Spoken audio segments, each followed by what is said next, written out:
નમસ્કાર, તમે જોઈ રહ્યા છો Gujarati news YouTube channel. Viral video અને તાજા સમાચાર જોવા માટે અમારી આ ચેનલને સબસ્ક્રાઇબ કરો. નમસ્કાર, મારું નામ ફરહા છે. સુરતમાં યશવી ફાઉન્ડેશન દ્વારા આયોજિત કરેલ સમૂહ લગ્નમાં અમે નોંધણી કરાવી હતી. અમે હિન્દુ કે મુસ્લિમ સમાજની લાગણી દુભાવવાનો કોઈ પ્રયાસ કર્યો નથી. અમે ફક્ત અમારા લગ્ન થાય એવા શુભ આશયથી યશવી ફાઉન્ડેશનમાં ગયા હતા. ત્યાં બધી અમે રજૂઆત કરી હતી અને તે લોકો દ્વારા ફોર્મ ભરી તમને જાણ કરવામાં આવશે એવું કહેવામાં આવ્યું હતું. ત્યારબાદ ગ્રુપમાં એડ કરી તેમજ યશવી ફાઉન્ડેશન દ્વારા જાતે ફોન કરીને અમને જણાવવામાં આવ્યું હતું કે તમારું ફોર્મ સિલેક્ટ થઈ ગયું છે અને 14 માર્ચે તમારા લગ્ન કરાવવામાં આવશે. વોટ્સએપ ગ્રુપમાં તેમજ યશવી ફાઉન્ડેશનના એક એમ્પ્લોય ગાયત્રીબેન તરફથી અમને જાણ કરવામાં આવી કે પાનેતર વિતરણનો કાર્યક્રમ 25 ફેબ્રુઆરીએ ડુમસ ખાતે યોજાશે, જેમાં તમારે હાજર રહેવાનું છે. પાનેતર વિતરણના કાર્યક્રમમાં પ્રેસ કોન્ફરન્સ પણ રાખવામાં આવી છે, એની અમને કોઈ જાણ કરવામાં આવી નહીં હતી. ત્યાં પહોંચ્યાની સાથે થોડી જ વારમાં યશવી ફાઉન્ડેશનના ગાયત્રીબેન દ્વારા કહેવામાં આવ્યું કે તમારે એક ઇન્ટરવ્યુ આપવું પડશે, જેના માટે મેં સાફ ઇનકાર કર્યો હતો. તે છતાં જૂઠા દિલાસા અને લાગણીનો આશય લઈને તેમણે અમને કહ્યું કે અમે તમારા માટે આટલું બધું કરીએ છીએ તો તમારે પણ આટલું તો કરવું જ પડશે અને એક જ વ્યક્તિ બસ તમને બે ત્રણ સવાલ કરશે, એના તમારે જવાબ આપવાના રહેશે.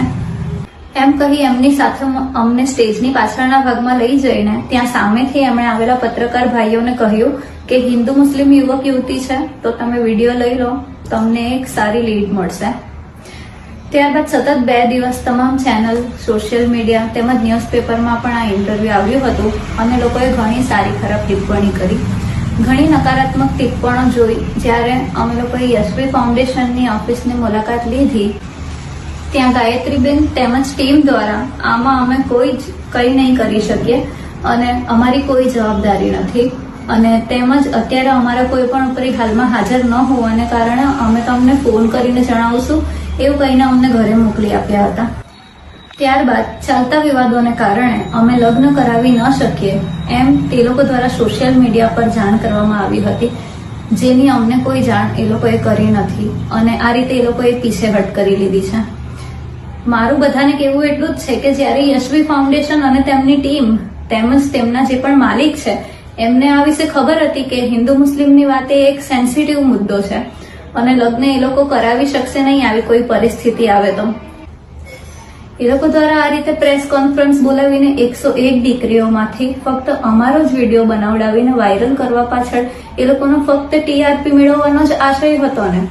આજે યશવી ફાઉન્ડેશન દ્વારા કરવામાં આવેલા આ ગંભીર અને ધર્મોની લાગણી દુભાવવા માટે કરવામાં આવેલા તેમના એક ટીઆરપી સ્ટન્ટને કારણે લોકો અમારા માટે ઘણી ખરાબ ટિપ્પણી કરી રહ્યા છે. ઘરની બહાર નીકળવું અમારું મુશ્કેલ થઈ ગયું છે તેમજ અમારી આબરૂ પણ લાંછન લાગી રહ્યું છે, જેના માટે સંપૂર્ણપણે જવાબદાર તો યશવી ફાઉન્ડેશન જ રહેશે.